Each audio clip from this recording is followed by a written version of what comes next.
Olá, boa tarde, bem-vindos a esta meditação do dia 1º de novembro. Então, como mudou de mês, eu também mudo de camisa. Nem sempre isso acontece. Se vocês verem essa camisa dessa cor nesse mês de novembro, é porque vai ser em português. E não se preocupem, eu só uso a camisa ou a camiseta para gravar e não, não a uso todo dia. Hoje, na nossa meditação na Igreja Batista da Costa Basca, tivemos o nosso último culto desse início de nova quarentena, que só Deus sabe quando vai terminar. Então, todos os nossos cultos proximamente serão através do Zoom e todas as reuniões da semana também. Esse é um grande desafio para todas as igrejas do Senhor aqui na França e também em outros países da Europa. E hoje, então, nós falamos no nosso tema, que é a vida, um rio tranquilo, e eu falei sobre redenção. Eu gostaria de compartilhar com vocês, nessa meditação de domingo, sobre a importância da redenção. A redenção é um tema central na Bíblia, assim como a justificação pela fé. Aliás, existem temas que são super importantes na Bíblia, e principalmente nos evangelhos, que a gente pode contar na palma da mão. A redenção, a propiciação, a justificação, a adoção e a santificação. São temas que são muito caros ao apóstolo Paulo, e você vai encontrá-los no livro de Paulo aos Romanos, que a gente medita durante a semana. A redenção é tão importante no mundo hebraico, que na língua hebraica existem três palavras diferentes para redenção. A primeira, a ideia que se tem é que a redenção é algo de legal. Existe ideias de legalidade, de justiça dentro da palavra redenção.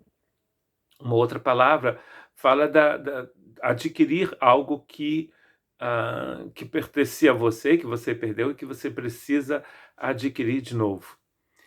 E todas essas ideias de redenção no Antigo Testamento traz em si, intrinsecamente na palavra, a ideia de compra, de pagar um preço para que você possa legalmente adquirir alguma coisa que te pertence, ou que pertenceu à sua família. Você pode redimir um animal, um homem, uma mulher, um escravo, um campo, uma propriedade.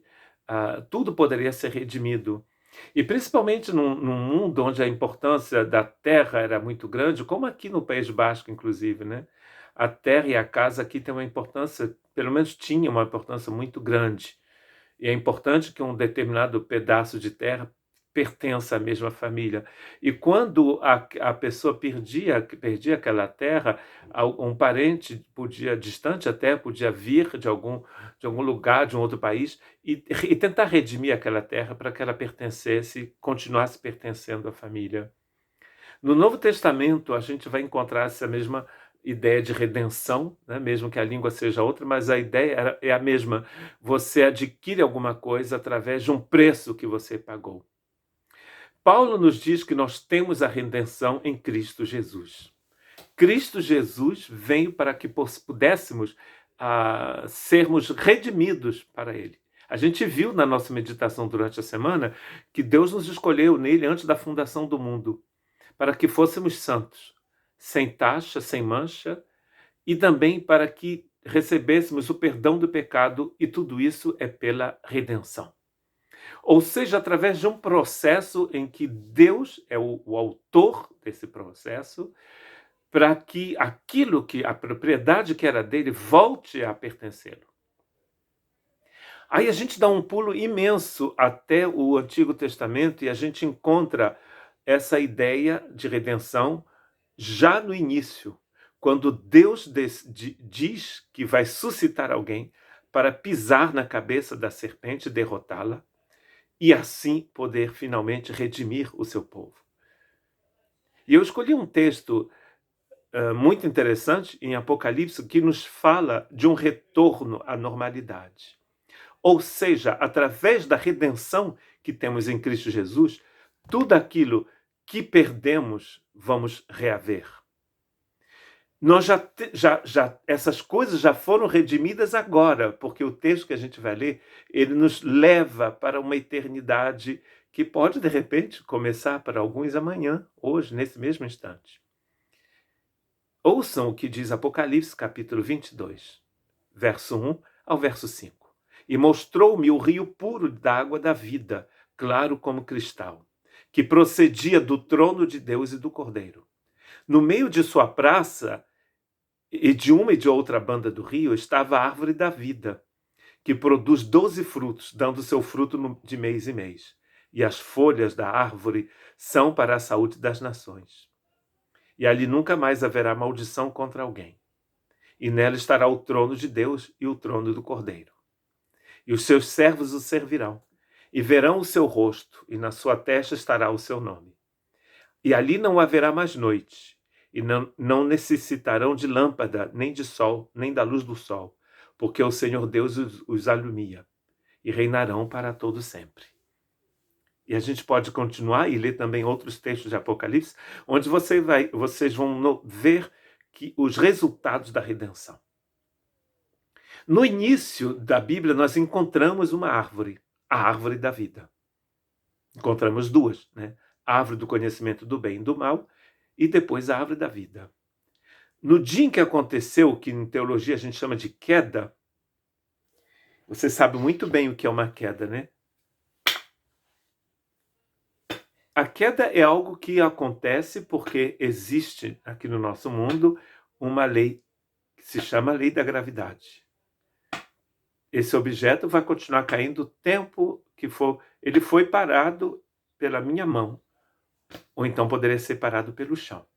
Se não houvesse mão, se não houvesse chão, ele continuaria caindo, como tudo no universo que está em movimento, como o nosso planeta, a Lua ao redor do planeta, o planeta e a Lua ao redor da estrela, do Sol, o Sol ao redor do centro da galáxia, a nossa galáxia, que também está correndo na direção de alguma coisa que nós não sabemos o que é. No universo, tudo está em movimento. A queda provocou um movimento para baixo, como a gente entende, inclusive, né, da palavra queda. E nesse movimento, o homem está em queda livre, se afastando cada vez mais do alvo que é a justiça de Deus. Então, a redenção é essa mão que vem e que tira essa coisa que está caindo. A redenção veio exatamente para interromper essa maldição, essa queda livre na qual a gente está. Nós, seres humanos, e a humanidade, e o universo inteiro. Por causa da queda. A queda foi provocada por algo que nós chamamos de pecado, que em grego quer dizer passar ao lado do alvo.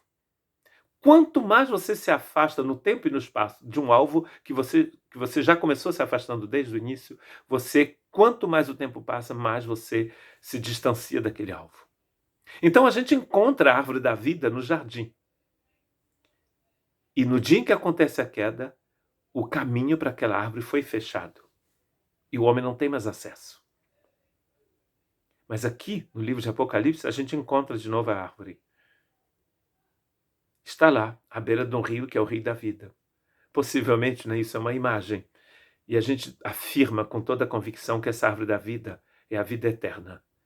E alguém disse um dia, eu sou a vida eterna. Então a árvore da vida é Cristo. O acesso que perdemos, ganhamos aqui com a redenção. Ou seja, Deus desceu no buraco mais profundo onde você se meteu e te redimiu. Interessante que aqui o trono é duas vezes. É o trono de Deus e o trono do Cordeiro. E no início do livro de Apocalipse a gente descobre uma coisa muito interessante. É um cordeiro sentado no trono e que foi imolado. Um cordeiro que foi sacrificado. O único cordeiro que a gente conhece que tira o pecado do mundo e que foi sacrificado se chama Jesus de Nazaré. Deus se fez homem em Jesus de Nazaré e desceu no abismo mais profundo que poderia existir, que nós chamamos de inferno e de morte, e te tirou de lá.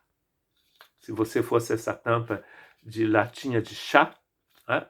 De chá da África do Sul, você teria sido pego pelas mãos ensanguentadas de Jesus.